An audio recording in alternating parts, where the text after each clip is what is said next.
قلبي والهان عمقام الهرر السلطان تهنيت نسيت الأحزان يلي جواني ميلت قلبي والهان عمقام الهرر.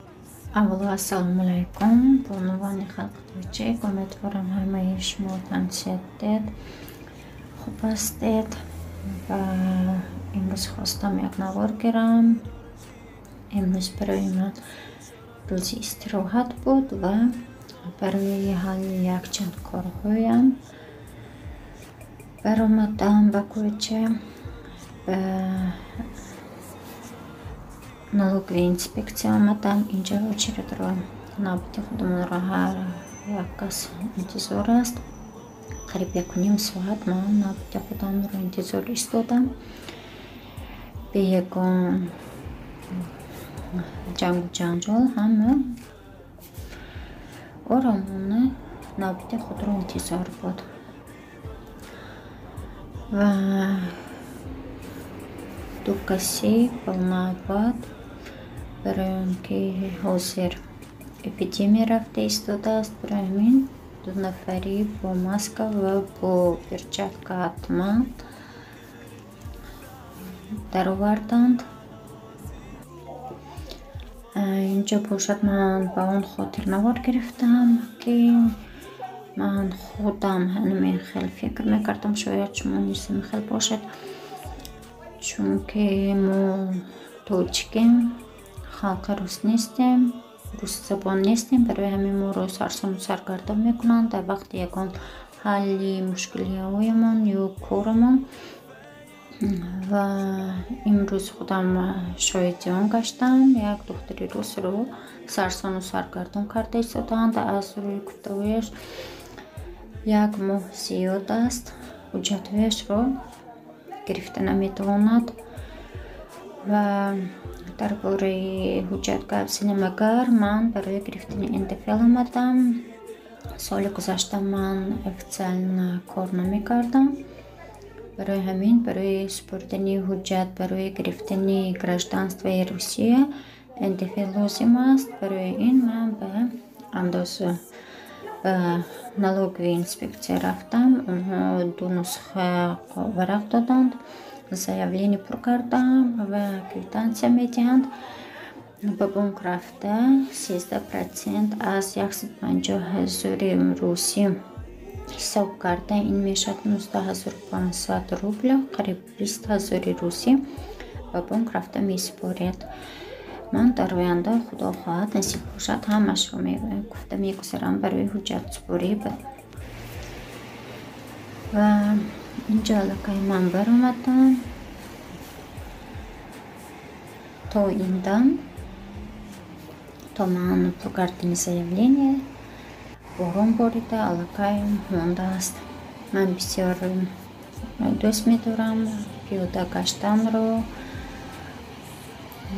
در دستم اگر تلفن باشد زریدش باشد نوار میگیرم، جاهای زیبا رو منظره های زیبا رو عکس میبردارم.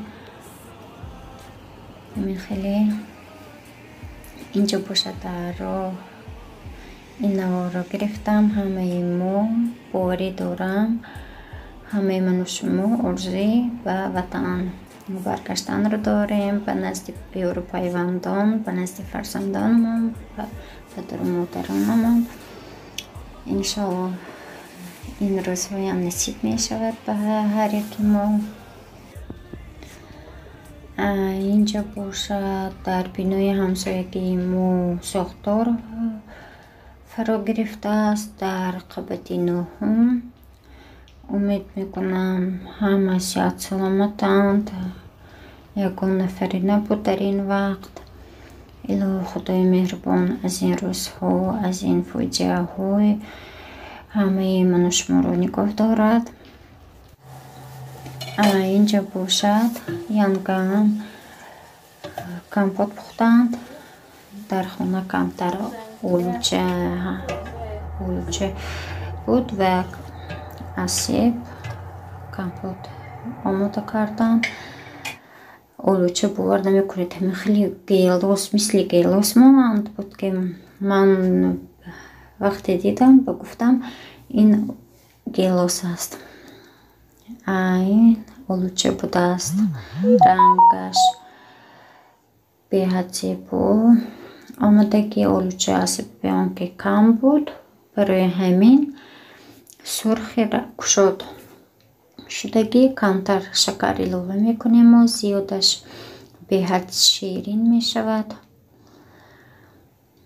برای در تابستان همان نیم مزهش بهتر است به فکر من. مرحمت نوشی جان کنید. به حد با مزه. اینجا باشد من به پدرابودکا آمدم از ساعت 9 تا 11. از ساعت 9 بود یا به فکرم از ساعت 8 بود تا 9 پدرابودکا آمدم. مبلغش کم، کارگرش نیست. باور کنید من همچون کاسیر کار میکنم در کاسه در مغازه و حتی امروز یک کارگری همونجا ادمینستراتورش گفت آخرین روز کاریم. من 2 هفته پیش من заявление по собственному желанию نوشته بودم. الکی من отработка کردم 2 هفته. اکنون از بگو بکار نمیبرایم. خیلی خوب میکنند در آنجایی که قدر قیمت نمی کنند، مبلغش رو نمی بردارند. به جای چند نفر کار میکنند. باور کنید 3 نفر بود و خلاص در مغازه کلان. من به آن خاطر پدرابودکا میگیرم. در وقت 2 روزی ویخادنایم من به پدرابودکا میبرایم و 1500 میگرفته است. آنها به حد کم، کارش بسیار مشکل. هم در کاسه میدود، هم молочка мясной отдел ویترین میماند. اسورتیمنت ها رو اینجا الکی ساعت 11 گذشته است. هوا خیلی خنک.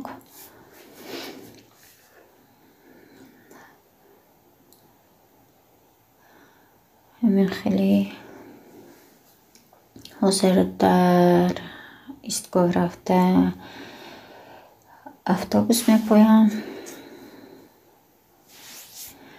حتی در اویله نیست همچون. اگر در اویله یکدیگر فهمی یا یکدیگر را نسبت یکدیگر نسبت زن و شوهر اگر مبینشان حرمت نباشند، این اویله رو من اویله حساب نمی کنم و من خیلی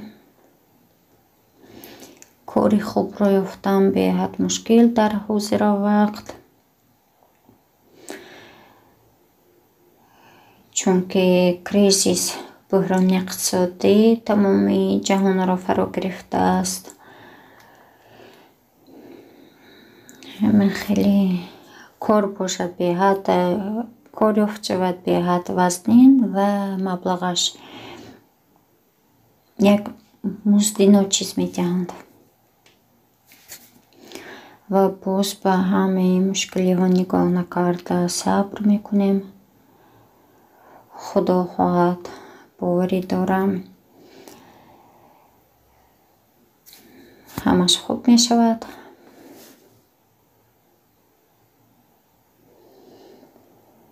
همین خیلی باز در آینده خدا خواهد نوارهای بهتر و بهتر را به شما پیشکش میکنم. امیدوارم کانالی مرا دستگیری میکنید. من یک بانوی تاجیک поделиться کنید یا رو دوگانه هایتان را دعوت نمایید. در آینده باز بسیارتر در در بسیار موضوعهای ضروری برای زنها برای دکومنت چی لازم باشد با شمایان پدیلیتسه میکنم.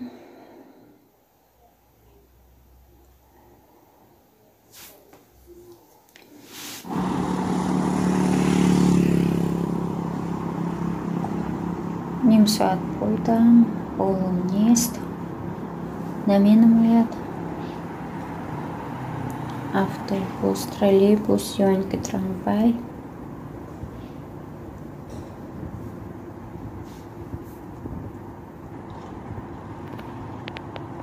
Да, знаю. Спасибо.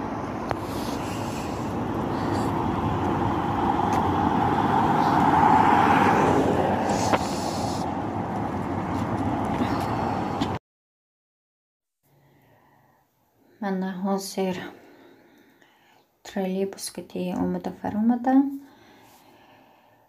نزد خانه. مرحمت به کانال من ابونه شوید، لایک موندن را فراموش نکنید. به هم صحت سلامتی خانه و آبادی خواهانم. شبتون بخیر باشد عزیزان. خیر.